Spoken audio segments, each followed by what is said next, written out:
आणि बिरवाडीकडून कोण गोलकीपर असेल तर तो म्हणजे भव्य भाविक. नक्कीच गोलकीपर चेंज केला जात आहे कारण प्रेशर आहे आणि प्रेशराच्या विरुद्ध ज्या वेळेला असतो त्यावेळेला ती भाविकने रिस्पॉन्सिबिलिटी सांभाळून मात्र यावेळेला स्वतः गोलकीपरसाठी गेलाय. या वेळेला आपण पाहू शकाल 3 चान्स असेल. 3 चान्स मध्ये जो गोल करणार तो संघ मात्र विजयी ठरणार. आता काय घडणार, प्रेक्षकांची धडधड वाढणार आणि सामना कोण जिंकणार ह्या प्रश्नाचं उत्तर येत्या काळात मात्र आपल्याला भेटलं जाईल.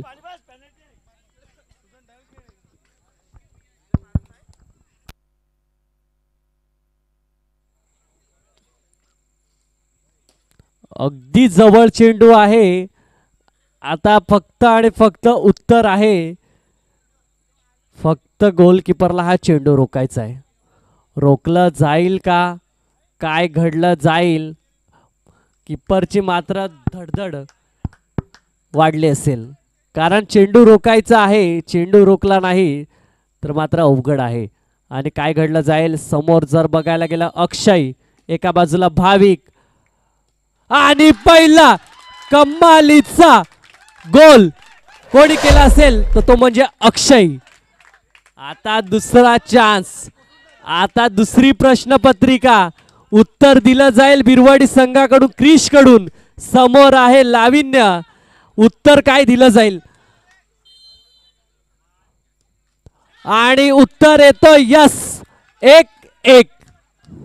आता जर बघायला गेलं तर पुष्कर कडे संधी मात्र चालून आलाय. 1-1 स्कोर कार्ड लेवल, सामना रोमांचक.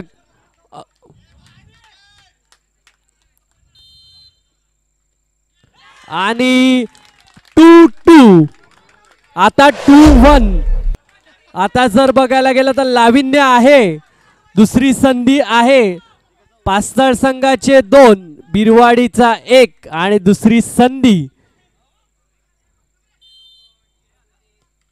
अगदी जवळून मात्र चेंडू निघून गेला. आता जर बघायला गेलं तर 2-2 2-2.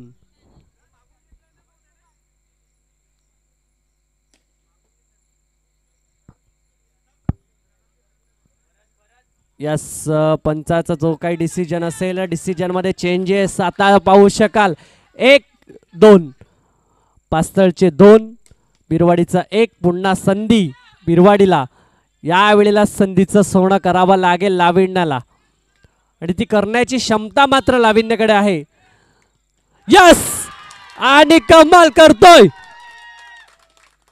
अगदी सरळ सोपा, अगदी जकडून दिला चेंडूवर स्वतःला.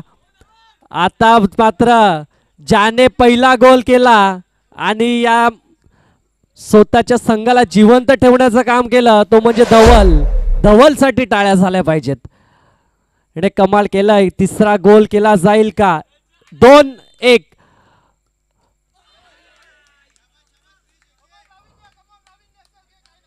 थोडीशी चुकी केली, चुकीला माफी नाही असं म्हणायला हरकत नाही. बँग ऑन टार्गेट करण्याची गरज होती. आता संधी 1 आहे.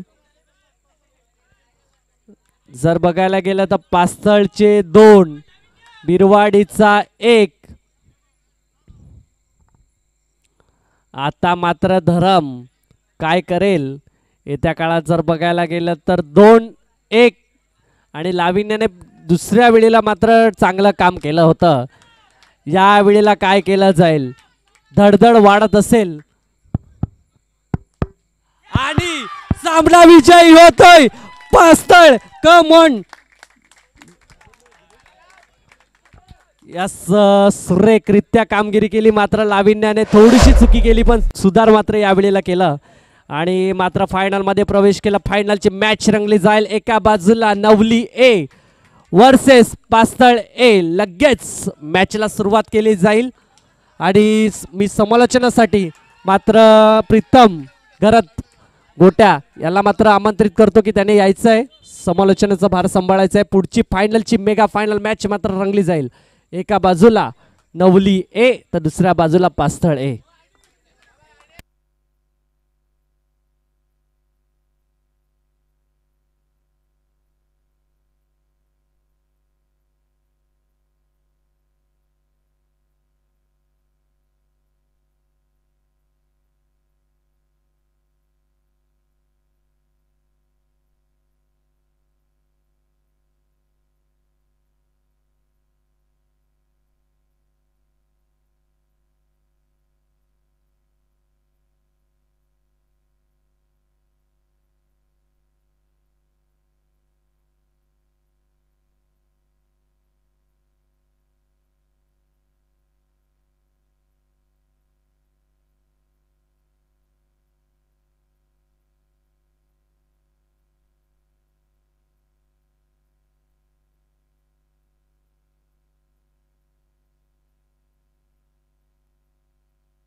चला थोडा स्पीडअप ठेवा, फायनल मॅच आपल्याला पाहायला मिळेल.